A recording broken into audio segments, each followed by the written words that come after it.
बिस्मिल्लाहिर्रहमानिर्रहीम। Competence effect बच्चों, हम लोग इसको इंशाल्लाह आधे घंटे के लेक्चर के अंदर अंदर इसको कंप्लीट करेंगे। बहुत आसान सा ये टॉपिक है। कॉम्पिटेंस इफेक्ट एक इंपॉर्टेंट लॉन्ग क्वेश्चन है बच्चों, ये इस चैप्टर का अक्सर औकात बोर्ड के पेपर में ये आ जाता है ऐसे ही मुंह उठा के। अच्छा, आप लोगों को सबसे पहले तो बच्चों ये पता होना चाहिए, ये जो कॉम्पिटेंस इफेक्ट है ना, ये फिजिक्स में आपको पता है बहुत सारे एक्सपेरिमेंट ऐसे किए गए जो लाइट की वेव नेचर को शो करते थे, पार्टिकल नेचर को शो करते थे। जिस तरह फोटो इलेक्ट्रिक इफेक्ट था ना, वो लाइट की पार्टिकल नेचर को शो करता था, आपको अगर याद हो बच्चों। इसी तरह फिर कॉम्पिटेंस इफेक्ट है आया, ये भी क्या काम करता है बच्चों, it explains particle nature of the light. बच्चों ये भी लाइट की कौन सी नेचर को एक्सप्लेन करने के लिए किया गया, लाइट की पार्टिकल नेचर को एक्सप्लेन करने के लिए आपके ब्यूटीफुल अंकल कॉम्पटन ने अपना ये एक्सपेरिमेंट जो है फिजिक्स की दुनिया में पेश किया। अच्छा, अब ये एक्सपेरिमेंट क्या कहता था बच्चों, अकॉर्डिंग टू कॉम्पटन ये इफेक्ट जो था, इन्होंने कॉम्पटन ने कैसे इसको ऑब्जर्व किया। ठीक है जी, इसकी थोड़ी सी हिस्ट्री जरा सुनते हैं बच्चों। ये ना इनका ये 1923 में 1923 में आर्थर हॉली कॉम्पटन, आर्थर ये नाम है जी इनका, आर्थर हॉली कॉम्पटन ने, ठीक है जी, आर्थर हॉली कॉम्पटन एट वॉशिंगटन यूनिवर्सिटी। बच्चों किस यूनिवर्सिटी में, वॉशिंगटन, ओहो स्पेलिंग गलत हो गया, वॉशिंग, इधर ये आया था वॉशिंगटन यूनिवर्सिटी में। ठीक है जी, इन्होंने अपने इस इफेक्ट को ऑब्जर्व किया।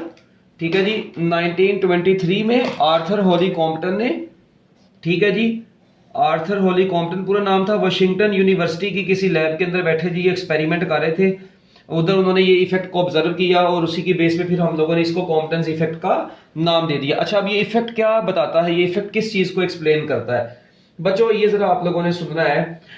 आपके ये जो अंकल थे ना कॉम्पिटन, ये इन्होंने क्या काम किया जी, इन्होंने देखा कि इन्होंने जो अपना ये इफेक्ट एक्सप्लेन किया, इन्होंने कहा कि जब भी क्या नाम है एक्स रे का कोई भी फोटोन जाके किसी इलेक्ट्रॉन से टकराता है बच्चों, तो टकराने के बाद उस एक्स रे की वेवलेंथ में चेंज आ जाता है। इस इफेक्ट को बच्चों इन्होंने कॉम्पटन इफेक्ट का नाम दिया। और मैं भी आप लोगों को इसकी डेफिनेशन लिखवाता हूं। According to Compton, according to Compton, wavelength, wavelength of scattered X rays, wavelength of scattered X rays is greater than wavelength of incident x rays। ये था बच्चों क्या नाम है, इन्होंने अपना इफेक्ट जो था ना वो एक्सप्लेन किया और उसमें इन्होंने बोला कि वे according to Compton wavelength of किसकी, scattered X rays is greater than the wavelength of incident X rays. लो बच्चों, ये जो इफेक्ट था ना, ये फिजिक्स के अंदर बाद में इतनी ज्यादा इंपॉर्टेंस रखता था और इसके बाद इस इफेक्ट की जब सारी जो है जी वो सेटिस्फेक्शन हो गई अच्छे तरीके से साइंटिस्ट को, तो उसके बाद जी आपके इस अंकल को कॉम्पटन को बाकायदा नोबेल प्राइज भी मिला था फिजिक्स में इस इफेक्ट को एक्सप्लेन करने में। बड़ा जबरदस्त इफेक्ट था। क्लासिकल फिजिक्स जो थी वो इस इफेक्ट को नहीं मानती थी, मतलब क्लासिकल फिजिक्स जो थी वो इस कॉन्सेप्ट को कॉम्पटन के एक्सप्लेन करने में फेल हो गई थी, मगर कॉम्पटन अंकल ने ये काम कर दिखाया। इन्होंने लाइट की पार्टिकल नेचर को शो किया। अच्छा, अब वो क्या पार्टिकल नेचर, क्या कैसे इन्होंने शो किया बच्चों, देखें इन्होंने क्या काम किया जी। यहां पर एक एक्सपेरिमेंट किया गया बड़ा जबरदस्त किस्म का जी। हमारे पास यहां पर सपोज करते हैं एक एक्स रे ट्यूब है बच्चों, ये ऐसे ये एक्स रे ट्यूब बच्चों एक मैं बना देता हूं जी। ठीक है जी, इस ट्यूब के अंदर ना हमने यहां पर ये एक्स रेज यहां से रिलीज होनी है। ठीक है, ये मेटल के ऊपर ना हम लोग फास्ट मूविंग इलेक्ट्रॉन्स की बम्बारमेंट करवाते हैं। वो electron fast moving electrons cathode से ना हम लोग निकलवा के वो इलेक्ट्रॉन्स की बम्बारमेंट इधर करवाते हैं। जैसे ही वो मेटल के ऊपर जाके पड़ते हैं तो बच्चों यहां से क्या निकलती हैं, एक्स रेज निकलती हैं। चैप्टर नंबर 20 में हम लोग एक्स रेज की प्रोडक्शन पढ़ेंगे। अभी हमारा काम ये नहीं है कि यहां से एक्स रेज कैसे निकली उसको नहीं हम देखने जा रहे हैं। ये चैप्टर नंबर 20 में हम लोग एक्स रेज प्रोडक्शन के अंदर बकायदा ये पढ़ेंगे। अभी आप लोग देखें जी, ये एक्स रेज को प्रोड्यूस करवाया, ये एक्स रेज का सोर्स है, बस सोर्स ऑफ एक्स रेज है। किसी भी तरीके से आपने एक्स रेज प्रोड्यूस करवाई बच्चों। इन एक्स रेज को आप लोगों ने बाद में किसके ऊपर फॉल करवाया बच्चों, यहां पे आप लोगों ने रखी एक स्लिट। क्या रखी बच्चों, यहां पर आप लोगों ने एक स्लिट रख के, ये देखें इस वक्त अभी ये यूनिडायरेक्शनल नहीं है ना, ये एक्स रेज के जो फोटोन्स बच्चों यहां से आ रहे हैं, ये कोई इधर को जा रहा है, चर्सी को इधर को जा रहा है, चर्स पी के किधर किधर को जा रहे हैं। हम क्या काम करते हैं बच्चों, इनको हम लोगों ने इनको यूनिडायरेक्शनल बनाया इस तरह एक स्लिट की फॉर्म में। और इस वक्त इसको हम लोग नाम देते हैं इंसिडेंट एक्स रे फोटोन। बच्चों इसको क्या नाम देते हैं, इंसिडेंट एक्स रे का फोटोन है। और इसकी वेवलेंथ को लंगड़ा आई से रिप्रेजेंट कर देते हैं हम लोग। लंगड़ा आई बोले तो लैम्डा आई, यानी इंसिडेंट एक्स रेज के फोटोन की जो वेवलेंथ है उसको लैम्डा आई का नाम देते हैं। अच्छा बच्चों, जाके ये ना किसी कार्बन टारगेट से टकराया, किसी टारगेट से टकराया, हिट किया। यूजुअली इन्होंने अपने एक्सपेरिमेंट में ये जो टारगेट रखा था बच्चों, ये टारगेट यहां पर ग्रेफाइट या कार्बन का होता है। मेन मकसद ये होता है हमारा कि यहां पे आप एक इलेक्ट्रॉन भी समझ लें, ठीक है। बस ये अब देखें, या टारगेट आप लोग समझे, फिलहाल ये टारगेट है जी।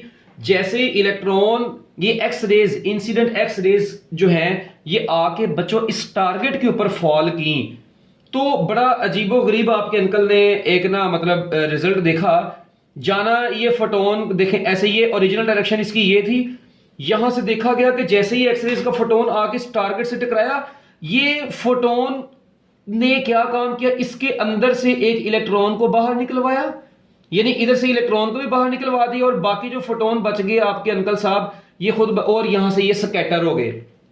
जाहिर बात है, देखें ये जो फोटोन स्कैटर्ड हुआ है इसको हम लोग नाम देते हैं, इसकी जो वेवलेंथ होगी इसको लैम्डा एस का नाम देते हैं।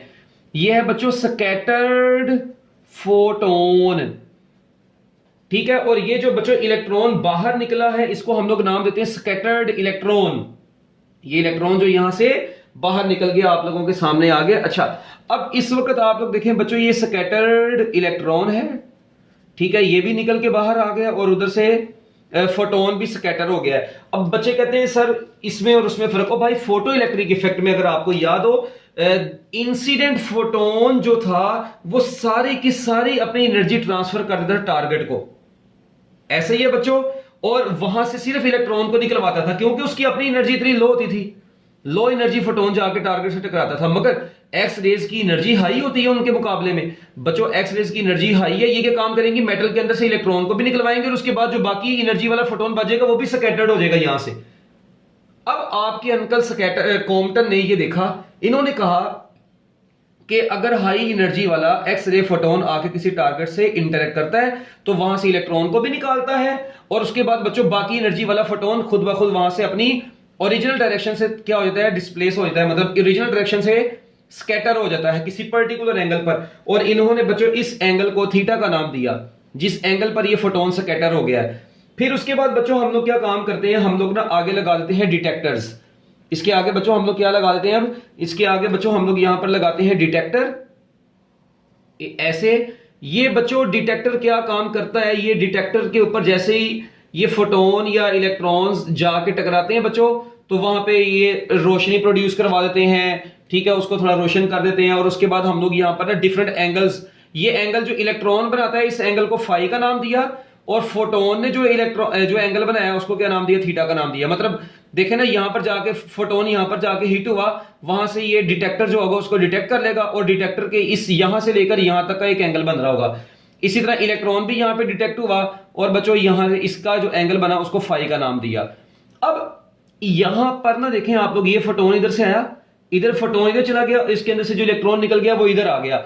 अब बच्चों इसके बाद यहां पर ना इन्होंने law of conservation of energy, law of conservation of momentum apply करके, ठीक है बच्चों, law of conservation of energy, law of conservation of momentum को अप्लाई करके इन दोनों वेवलेंथ के दरमियान में एक रिलेशन बनाया।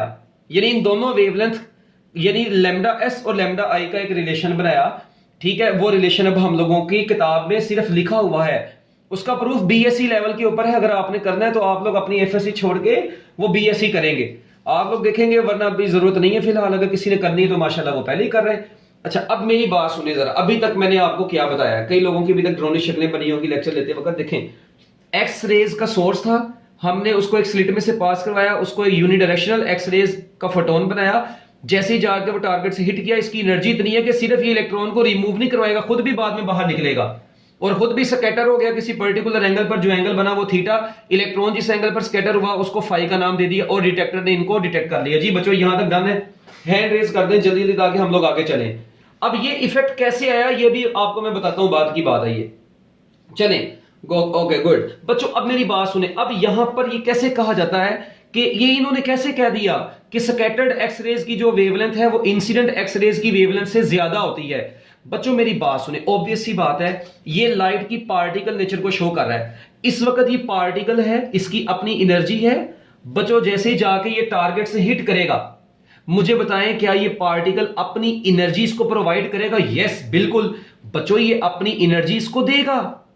अच्छा, जब इसका मतलब इस एक्सरे के फोटोन ने अपनी एनर्जी इसको देनी है तो वहां से उस एनर्जी को यूज करके तो इलेक्ट्रॉन निकला है।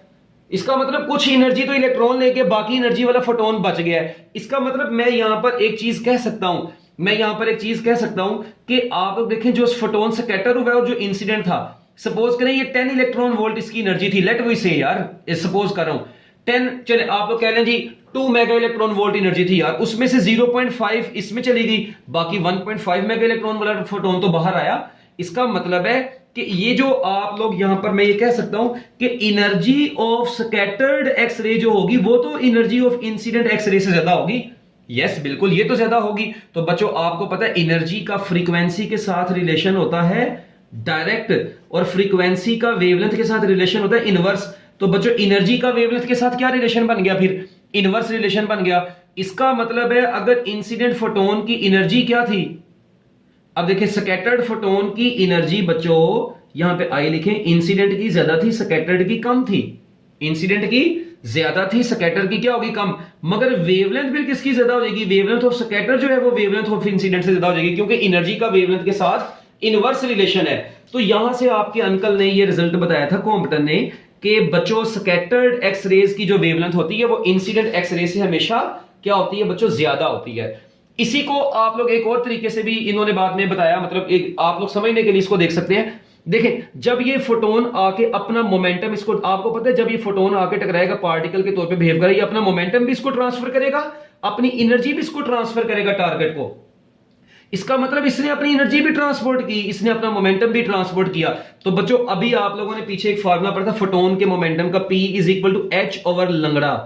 जी अरे वो चर्सी लोगों, ये फार्मूला पढ़ा था। तो मुझे बताओ, जब बेचारा इंसिडेंट फोटोन आके अपना मोमेंटम इसको ट्रांसफर कर देगा तो बच्चों ओवरऑल उसका मोमेंटम क्या कर जाएगा? बाद में डिक्रीज कर जाएगा, और बच्चों वेवलेंथ फिर क्या कर जाएगी? इंक्रीज कर जाएगी। इसका मतलब मैं कह सकता हूं कि इंसिडेंट का मोमेंटम ज्यादा था, मगर स्कैटर्ड का मोमेंटम क्या हो जाएगा? बाद में कम हो जाएगा, मगर वेवलेंथ भी स्कैटर्ड की ज्यादा हो जाएगी और इंसिडेंट की कम हो जाएगी। तो बच्चों इन दो तरीकों से आप लोग ये जहन में रख सकते हैं कि wavelength of scattered X rays is greater than wavelength of incident X rays. This phenomena is known as Compton effect. जी बच्चों हरी अप, हैंड रेज जल्दी जल्दी करो, जूम वालों जल्दी जल्दी मिनट लगाओ, शाबाश। बहुत आसान सा फिनोमेना है बच्चों ये, इसमें कोई मुश्किल चीज भी नहीं है। ओके, अब बच्चों इस ना ये पूरी डायग्राम बनी है ना, जो इस डायग्राम के ऊपर आप लोग law of conservation of energy और मोमेंटम अप्लाई करें। करने की जरूरत नहीं है, हम लोग बच्चों बस डायरेक्ट ये लिखेंगे according to law of conservation of momentum and energy, या अप्लाइंग, हम लोग बस ये लिखेंगे। अगर किसी ने करना है तो वो अपनी एफएससी से साइड पे हो जाए, उसकी जरूरत नहीं है हमें एफएससी में भी। Law of conservation of energy, law of conservation of energy and momentum. बच्चों law of conservation of energy और मोमेंटम को अप्लाई करने के बाद हमने ये रिलेशन निकाला, lambda S minus lambda I scattered wavelength और minus incident wavelength is equal to H over m naught C और 1 माइनस कोस ऑफ थीटा। ये अब अक्सर बच्चों को यहां पर दोहरा पढ़ना है कि सर जी ये इक्वेशन कैसे आई। भाई मैंने पहले बताया बच्चों इस इक्वेशन का प्रूफ आपकी एफएससी में नहीं है, इसलिए मैं भी आपको ये नहीं करवाऊंगा। अच्छा, इसी को बाद में हम लोगों ने ये लैम्डा एस माइनस लैम्डा आई को, इन दोनों के डिफरेंस को हमने कॉम्पटन शिफ्ट का भी नाम दिया। ठीक है जी, इसी डिफरेंस को, जिस तरह आपको याद है वो डॉपलर इफेक्ट में डॉपलर शिफ्ट था, इसी तरह बच्चों इसको हम लोगों ने कॉम्पटन शिफ्ट का नाम दिया हुआ है। अच्छा, अब ये जो स्कैटर्ड और इंसिडेंट एक्स रेज हैं, इनकी वेवलेंथ का ये डिफरेंस है बच्चों, इसको हम लोग क्या नाम देते हैं? कॉम्पटन शिफ्ट का बच्चों इसको हम लोगों ने नाम दिया। ये थीटा क्या है? जिस एंगल पर फोटोन स्कैटर हो गया है बच्चों, ये वो बोला एंगल है। अच्छा, एच आपको पता है क्या है? एच बच्चों यहां पर प्लैंक्स कांस्टेंट है बच्चों। एच क्या है? एच प्लैंक्स कांस्टेंट है। सी स्पीड ऑफ लाइट है। एम नोड क्या है? रेस्ट मैस ऑफ इलेक्ट्रॉन है बच्चों। एम नोड क्या है? रेस्ट मैस ऑफ इलेक्ट्रॉन है। ये क्यों आया, कहां से है? इसकी डेरिवेशन में है, हमें उससे कोई गर्ज नहीं है अभी। ये स्पीड ऑफ लाइट है। ठीक है बच्चों, ये थीटा वो वाला एंगल है, scattered angle of photon, scattered angle of photon बच्चों। जिस एंगल पर फोटोन स्कैटर हो गया ओरिजिनल डायरेक्शन के साथ जो उसका एंगल बन रहा है, ये वो एंगल है। ठीक है। अच्छा, अब ये जो डिफरेंस ऑफ द वेवलेंथ आया बच्चों, यहां पर एक मजे की बात आपको मैं और बताता हूं। ये जो h over m naught c है ना अकेला, h over m naught c अकेला बच्चों, इसकी जरा वैल्यू तो आप लोग इधर पुट करें। देखें, जब आप लोग ये h की वैल्यू पुट करेंगे 6.63 इंटू 10⁻⁻34 जूल सेकेंड।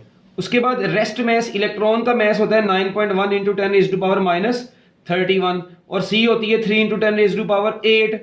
अच्छा बच्चों, जब आप लोग यहां पर पुट करेंगे ना, वैल्यूज पुट करके जब आप लोग कैलकुलेशन करते हैं तो बच्चों आपके पास h over m naught c का ओवरऑल आंसर आता है 2.43 इंटू 10⁻⁻12। अच्छा, अब इसका यूनिट आपको पता है किलोग्राम है, इसका यूनिट आप लोगों को पता है मीटर पर सेकंड है, और ये जूल सेकंड है। जो कि आगे इसको आप लोग सोल्व करें, इनको कट करेंगे तो बच्चों आपके पास ओवरऑल जो आंसर बचेगा ना, जो यूनिट बचेगा वो मीटर में बचेगा। ये किलोग्राम में, ये देखें ये किलोग्राम में, ये मीटर पर सेकंड में, ये जूल सेकंड में है बच्चों। इनको आप लोग यूनिट्स को कट करेंगे तो आपके पास h over m naught c का जो ओवरऑल आंसर आएगा वो 2.43 इंटू 10⁻⁻12 मीटर आएगा बच्चों। ये h over m naught c को हम लोगों ने फिजिक्स में किसका नाम दिया बच्चों? इस h over m naught c को हम लोग बोलते हैं कॉम्पटन्स वेवलेंथ। और कॉम्पटन्स वेवलेंथ की जो वैल्यू है वो आपके सामने आई है 2.43 इंटू 10⁻⁻12 मीटर। ये है जी कॉम्पटन्स वेवलेंथ, इसका नाम दिया पूरे का पूरा ये h over m naught c। देखें ना, वैसे भी देखें अगर ये वेवलेंथ है 1 माइनस कोस थीटा, इसका तो यूनिट ही कोई नहीं होने, तो ऑब्वियस सी बात है कि ये h over m naught c जो टोटल फैक्टर है इसके यूनिट वही होंगे जो वेवलेंथ के होंगे। क्यों भी प्यारे प्यारे बच्चों? तो बच्चों इसके यूनिट भी वही होंगे जो किसी होंगे, वेवलेंथ के होंगे। तो मैं यहां पे कह सकता हूं h over m naught c के यूनिट क्या होंगे? h over m naught c के जो यूनिट होंगे वो डेल्टा लैम्डा के होंगे। h over m naught c के यूनिट जो होंगे बच्चों किसके होंगे? डेल्टा लैम्डा के होंगे। ये बात याद रखनी है आप लोगों ने। यहां तक ओके है? जल्दी जल्दी देखें, ये सारा कुछ आपकी किताब के अंदर लिखा हुआ है, अभी तक मैंने कोई अपने से बात नहीं की। हरी अब जल्दी करें। उसके बाद बच्चों इस इफेक्ट को एक्सप्लेन करने में ना, आप लोगों को पता है ये जो आपके ब्यूटीफुल अंकल थे, इनको 1927 में आर्थर हॉली कॉम्पटन को, ठीक है जी, आर्थर हॉले कॉम्पटन को बच्चों नोबेल प्राइज से नवाजा गया। इनको क्या मिला फिजिक्स में बच्चों? इनको नोबेल प्राइज से नवाजा गया था अपने इस फिनोमिने को एक्सप्लेन करने की बेस पे। इनको नोबेल प्राइज भी मिला था फिजिक्स में। अच्छा, अब मैं जो आपको एक बात बताने जा रहा हूं बच्चों, ये तो थी आपकी किताब वाली सारी की सारी बातें, ठीक है। अच्छा, अब ना एक बात जरा आप लोगों ने बड़े गौर से सुननी है। ये मैंने आपकी बुक वाली बातें कर दी, अब मैं आपको ना असल में कुछ एक्स्ट्रा बातें भी बताने लगा हूं जो कि बड़ी कॉन्सेप्चुअल हैं और आपको इस टॉपिक में समझना बहुत जरूरी है। आपकी बुक में तो नहीं लिखी मगर एमसीक्यूज में भी आती हैं और वैसे भी आपको उनका कॉन्सेप्ट होना जरूरी है। तो बता दूं जी आप लोगों को फिर वो बातें। चलें, लो जी बच्चों, देखो भाई, ये आप लोगों से अगर पूछा जाए सबसे पहले कुछ की पॉइंट्स हैं अब इस टॉपिक के बच्चों, की पॉइंट्स इस टॉपिक के, ये अपना माइक ऑफ करें भाई, की पॉइंट। अच्छा बच्चों देखें, सबसे पहला आप लोगों ने ये देखा भी कि wavelength of scattered X ray is greater than wavelength of incident X ray, because, क्यों ऐसा हुआ क्योंकि एनर्जी ऑफ इंसिडेंट जो होती है वो एनर्जी ऑफ स्कैटर्ड से ज्यादा होती है, और मोमेंटम भी इंसिडेंट का क्या होता है, स्कैटर्ड से ज्यादा होता है। इसलिए हम लोगों ने बोल दिया कि ये वेवलेंथ स्कैटर्ड की इंसिडेंट से ज्यादा होती है। डन हो गया बच्चों। उसके बाद आप लोगं ने देखा कि ये जो डेल्टा लैम्डा आया है ये h/m0c और 1 माइनस कोज थीटा आया है। अच्छा अब मेरी बात सुने बच्चों, आप लोग मुझे ये बताएं, ये डेल्टा लैम्डा ये है कॉम्पटन्स शिफ्ट, ये है कॉम्पटन्स वेवलेंथ।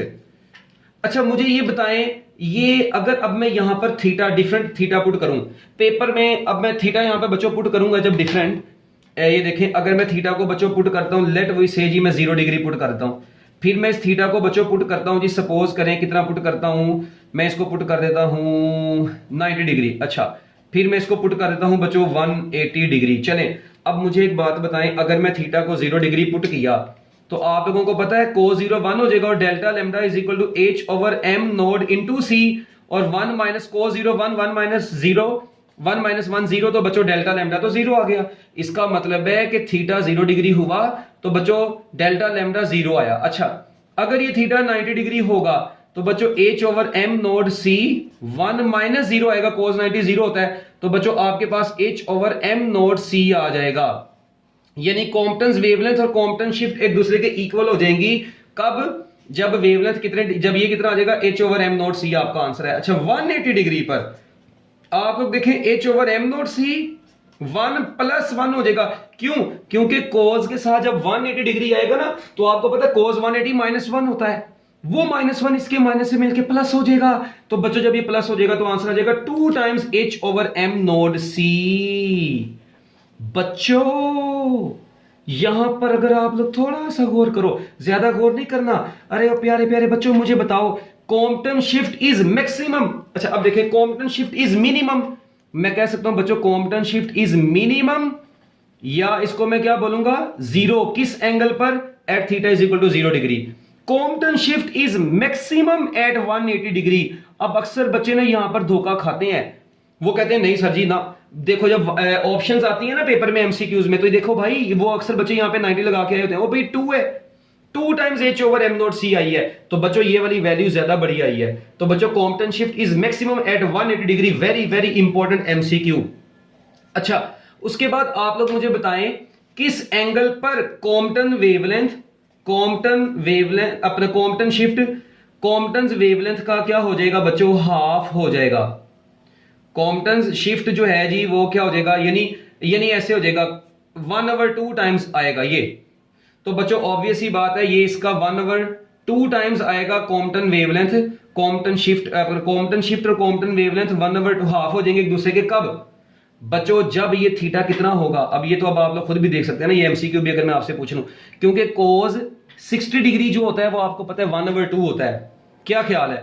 तो cos 60 डिग्री 1/2 होता है, तो जब मैं 60 पुट करूंगा 1 माइनस cos 60 1/2 होता है, 1 में से 1/2 निकालोगे 1/2 ही बचेगा। तो बच्चों फिर आपका आंसर h/m नोट c आ जाएगा। तो कॉम्पटन वेवलेंथ और कॉम्पटन शिफ्ट एक दूसरे का हाफ हो जाती है 60 डिग्री के ऊपर, डबल हो जाती हैं, और मैक्सिमम होती हैं 180 डिग्री के ऊपर। बच्चों ये एमसीक्यूज ओके हो जाएंगे। हरी अप जल्दी जल्दी हैंड रेज कर दें, मिनट लगा के जल्दी जल्दी हरी अप। ये 3 एमसीक्यूज ही हो गए, हरी अप। ओके गुड बच्चों। अब अच्छा एक बात और जरा आप लोगों ने सुननी है, पुत्र अभी सिर्फ सुने, अभी बात सुन लो ना, पहले मैं एंड पे सवाल पूछता हूं आपके। ये देखो इधर एक बात जरा अब आप लोगों ने नेक्स्ट सुननी है, वो क्या है बच्चों, ये आपके पास कॉम्पटन वेवलेंथ और कॉम्पटन शिफ्ट बच्चों आपके पास आई है, ठीक है। अब आप लोगों को मैं जो बात बताने लगा हूं ये बहुत ही ज्यादा इंपॉर्टेंट है, इसको आप लोगों ने बड़े अच्छे तरीके से सुनना है। मुझे ये बताएं कि 0 डिग्री का मतलब क्या है, मैं आपको चलो बता ही देता हूं बच्चों। 0 डिग्री का मतलब है कि देखें ये फोटोन आया, ठीक है, सॉरी ये टारगेट है, ठीक है, ये फोटोन आया ऐसे, इसकी वेवलेंथ है इंसिडेंट। तो बच्चों ये अगर यहां से ऐसे ही बाहर निकल गया स्कैटर्ड, इसका मतलब है लैम्डा आई और लैम्डा एस एक दूसरे के बराबर हैं, इसका मतलब इनके दरमियान में एंगल कितना डिग्री है, 0 डिग्री है। तो ये देखें जरा यहां से प्रूफ भी होता है, जरा थोड़ा सा गौर करना, टेक्निकली सोचना। ये देखो अगर सारे का सारा फोटोन स्कैटर हो जाए उसी डायरेक्शन में ही, मतलब वो फोटोन उसी एनर्जी वाला बाहर निकल जाए, ठीक है बच्चों। अब मेरी बात सुने, ये पहली बात तो ऐसा होता नहीं है। आपको मैं इसकी वजह भी बताता हूं। देखें, वैसे आप लोग देखें अगर हो भी गया तो हमें उससे कोई गर्ज नहीं, फिर इंसिडेंट और स्कैटर्ड एक दूसरे के इक्वल हो जाएंगे। और ये कॉन्सेप्ट आपकी क्लासिकल फिजिक्स कहती थी। आपकी क्लासिकल फिजिक्स ये बात कहती थी कि ये एक दूसरे के इक्वल होती हैं, जबकि कॉम्पटन ने कहा था ये इक्वल नहीं होती। देखे ना, ये लैम्डा आई लैम्डा एस के बराबर आ रही है। यहां पर भी थोड़ा सा गौर करना, ये डेल्टा लैम्डा बच्चों जब जीरो हुआ है, डेल्टा लैम्डा जीरो होने से क्या मुराद है? इससे मुराद है lambda S minus lambda I is equal to zero. इसका मतलब है कि lambda S is equal to lambda I. तो बच्चों इसका मतलब ये तो क्लासिकल फिजिक्स के अंदर से केस बस निकला और ये रॉन्ग है। ये तो हमने केस निकाला है ना। क्लासिकल फिजिक्स ऐसा क्यों कहती थी? बच्चों मेरी बात सुने, मैं आपको उसकी वजह बताता हूं। आपको याद है कि जब भी वेव क्या नाम है अपना, ये सपोज करें मैं कहता हूं जी, ये आप लोगों को याद होगा वाटर के अंदर प्रोड्यूस होने वाली वेव्स होती थी, ठीक है। ये जाके जब किसी मीडियम के पार्टिकल से टकराती थी, आपको अगर याद हो वाटर वेव्स, सपोज करें यहां पे मैंने कॉर्क रख दी वो, तो बच्चों मुझे बताएं, जब वो आपको याद है वाटर वेव्स कॉर्क के पीसी से टकराती थी तो वो जस्ट उनको अपनी जगह पर क्या करवाती थी? ऑसिलेट करवाती थी, और खुद वेव आगे निकल जाती थी ऐसे ऐसे। ये जो देखें होता क्या था, आपकी इंसिडेंट वेव आती थी तो वो क्या काम करती थी बच्चों? वो आप देखें कॉर्क के जो छोटे छोटे पीसीज होते थे उनको वाइब्रेट करवाती थी अपनी जगह पर, और खुद वो वेव आगे निकल जाती थी। इसका मतलब यहां पर जो आपके अंकल कॉम्पटन थे, इन्होंने इसमें क्या बताया बच्चों? अगर ऐसा होगा, अब आप देखें ऐसा तो होगा नहीं, अगर एक्सरेज का फोटोन आके सपोज करें, अब ये इलेक्ट्रॉन है, अब ये इलेक्ट्रॉन को ऑसिलेट नहीं करवाएगा, ठीक है। अगर तो जस्ट उसको ऑसिलेट करवाता बच्चों, तो इसका मतलब जस्ट उसने अपनी कुछ ना कुछ एनर्जी इसको ट्रांसफर, मतलब उसको यूज ऊपर नीचे वाइब्रेट करवाने में लगाई और वो आगे निकल गया फोटोन। यानी ये आपने पढ़ा था क्लासिकल फिजिक्स के अंदर। मगर कॉम्पटन अंकल ने बताया कि भाई इसके अंदर से इलेक्ट्रॉन ने भी निकलना है, इलेक्ट्रॉन ने बाहर भी निकलना है, एक बात, और फोटोन ने स्कैटर भी होना है। ऐसा नहीं होना कि बस जो है जी ये क्या नाम है, क्योंकि ये आप लोग देख रहे हैं एक्स रेज जो है ये पार्टिकल के तौर पर आप लोग इनको बिहेव करवा रहे हैं, और अगर ये पार्टिकल के तौर पर बिहेव करते हैं तो ये अपनी एनर्जी भी इसको ट्रांसपोर्ट करेंगे, अपना मोमेंटम भी इसको ट्रांसपोर्ट करेंगी, ठीक है। और बच्चों ये एक्स रेज ने वाकई ही हमने देखा एक्सपेरिमेंटली, डिटेक्टर के ऊपर हमने ऑब्जर्व किया, इलेक्ट्रॉन और फोटोन बकायदा स्कैटर होते हैं, और स्कैटर होने के बाद बच्चों उनकी एनर्जी भी चेंज हो जाती है, उनकी वेवलेंथ में भी चेंज आ जाता है। तो इसलिए ये दोनों कभी भी एक दूसरे के इक्वल नहीं आती, स्कैटर्ड और इंसिडेंट वेवलेंथ। क्लासिकल फिजिक्स कहती थी ये एक दूसरे के इक्वल होती हैं, मगर हमारा क्लासिकल फिजिक्स से बच्चों कोई लेना देना नहीं है, इसलिए मैं उसको ज्यादा डिटेल में भी आपके साथ डिस्कस नहीं कर रहा। तो लो जी बच्चों, ये था आपका कॉम्पटन्स इफेक्ट का एक छोटा सा खूबसूरत सा टॉपिक, ठीक है। अच्छा, अब आप लोग मुझे ना एक और बात बताएं, अगर आप लोगों को याद हो, ठीक है, अगर आप लोग देखें पार्टिकल एक होती है ना पार्टिकल नेचर, बच्चों पार्टिकल में होता क्या है, जिस तरह एक बॉल है ना, ये दूसरी बॉल से जाके टकराई, इसका मैस m1 है, इसका मैस m2 ही जाके से टकराई, तो अपना मोमेंटम भी इसको ट्रांसफर करेगी, अपनी एनर्जी भी इसको ट्रांसफर करेगी। ये पार्टिकल में ऐसा होता था। अगर आप लोग देखें पार्टिकल नेचर के अंदर जो वेव नेचर थी उसमें आप देखते थे वहां पे क्या होता था, यहां पर देखें पार्टिकल नेचर में क्या होता है, ये आगे से टकराया, उसके बाद ये आगे निकल गया। वो अगर मैसेज इनके सेम है तो बच्चों क्या होगा, एक रेस्ट पे आ जाएगा, एक आगे निकल जाएगा, ठीक है। अगर मैसेज नहीं सेम तो दोनों भी आगे मूव कर सकते हैं, ठीक है। मगर ट्रांसफर होता है मोमेंटम और एनर्जी भी ट्रांसफर होती है। यह है पार्टिकल जब किसी पार्टिकल से कोलाइड करता है। इसी तरह जब वेव आके ना किसी पार्टिकल से टकराती है, या देखें जब वेव, अब ये वेव के तौर पर अगर इसको कंसीडर करें ना बच्चों, तो जब आके इसने इसे टकराना है तो ये वेव चाहेगी कि ये ऐसे ऐसे ऑसिलेट करे, मगर आप लोग देखें ये तो इलेक्ट्रॉन अपनी जगह पर मेटल के अंदर ऑसिलेट नहीं करता, वो तो बाहर निकल गया इलेक्ट्रॉन। इसका मतलब इसके अंदर वेव नेचर नहीं आ रही। एक्सरेज के अंदर कौन सी नेचर, इस वक्त इलेक्ट्रॉन की कौन सी नेचर को ये इलेक्ट्रोमैग्नेटिक रेडिएशन की कौन सी नेचर को हम लोग देख रहे हैं? हम लोग बच्चों उसकी पार्टिकल नेचर को देख रहे हैं। अगर वेव नेचर होती है तो चरसी यहीं पे वाइब्रेट करता था, इलेक्ट्रॉन यहाँ पे वाइब्रेट थोड़ी करता है, वो तो बाहर निकल आता है यहां से। तो बच्चों यहां से पता चला था कि ये लाइट की कौन सी नेचर को शो करता है, पार्टिकल नेचर को शो करता है, not wave nature. Wave nature के मुताबिक ये फिनोमिना ऑब्जर्व नहीं कर रहा था। ओके बच्चों, तो ये एक बात आप लोगों के सामने एक छोटी सी आई थी। अच्छा, अब मुझे एक बात बताएं, अगर मैं अब आप लोगों से वैसे ही एक दो सवाल पूछूं, क्या कॉम्पटन इफेक्ट विजिबल लाइट के जरिए से हम लोग कर सकते हैं? कॉम्पटन्स इफेक्ट फॉर विजिबल लाइट, हाँ जी बच्चों विजिबल लाइट के लिए कॉम्पटन इफेक्ट नहीं हो सकता। बच्चों कॉम्पटन इफेक्ट विजिबल लाइट से आप लोग नहीं कर सकते। क्यों नहीं कर सकते? क्योंकि आपको पता है विजिबल लाइट जो होती है ना बेचारी, ये इसके इसके जो फोटोन होंगे बड़े लो एनर्जी वाले फोटोन्स होंगे। इसके जो फोटोन होंगे वो तो लो एनर्जी फोटोन होंगे। बच्चों विजिबल लाइट के ये फोटोन्स की एनर्जी क्या होगी? बड़ी लो होगी, और ये तो जस्ट एब्जॉर्ब हो जाएंगे। ये तो जस्ट क्या हो जाएंगे? एब्जॉर्ब्ड बाय द एटम्स हो जाएंगे। बच्चों ये तो उस एटम जिससे आगे टकराएंगे उसके अंदर ये तो एब्जॉर्ब हो जाएंगे बस। और बच्चों एब्जॉर्ब हो जाएंगे तो स्कैटर होंगे ही नहीं। ये इनकी एनर्जी इतनी लो है कि ये स्कैटरिंग इनकी होगी ही नहीं। तो लिहाजा विजिबल लाइट के जो फोटोन्स होते हैं वो कॉम्पटन इफेक्ट में हिस्सा नहीं लेते। ये आपके एक्सरसाइज का एक बहुत इंपॉर्टेंट शॉर्ट क्वेश्चन भी है जो कि मैंने आपको लगते हाथ इस टॉपिक से करवा दिया। और ये शॉर्ट क्वेश्चन नंबर, ये था बच्चों शॉर्ट क्वेश्चन नंबर 19.18। ठीक है, ये शॉर्ट क्वेश्चन भी है कि इसकी 3 रीजंस आप लोगों ने लिख देनी होती हैं। उसके बाद बच्चों एक्सरसाइज में इससे रिलेटेड 2 न्यूमेरिकल भी हैं। ठीक है, प्रॉब्लम नंबर 19.5। ठीक है, ये आप लोगों ने जरा देखना है बच्चों, आए उस पे चले। 19.5 में उसने आपको कहा जी एक एक्सरे फोटोन आ रहा है, उसकी जो वेवलेंथ है ना बच्चों वो 22 पिकोमीटर है। ठीक है जी, और बच्चों ये जो वेवलेंथ इसकी है ना 22 picometre, X ray of wavelength 22 picometre are scattered from a carbon target. कहता है कार्बन टारगेट से ये स्कैटर हुआ। ठीक है, कार्बन टारगेट से बच्चों ये क्या हुआ? स्कैटर हो गया। और स्कैटर होने के बाद जो रेडिएशंस है बच्चों वो कितने डिग्री के एंगल पर, जो फोटोन है वो 85 डिग्री के एंगल पर इंसिडेंट बीम से इतने डिग्री के एंगल पर वो बेंड हो गया, स्कैटर हो गया। कहता है बताएं यहां पर जो कॉम्पटन शिफ्ट होगा वो क्या होगा।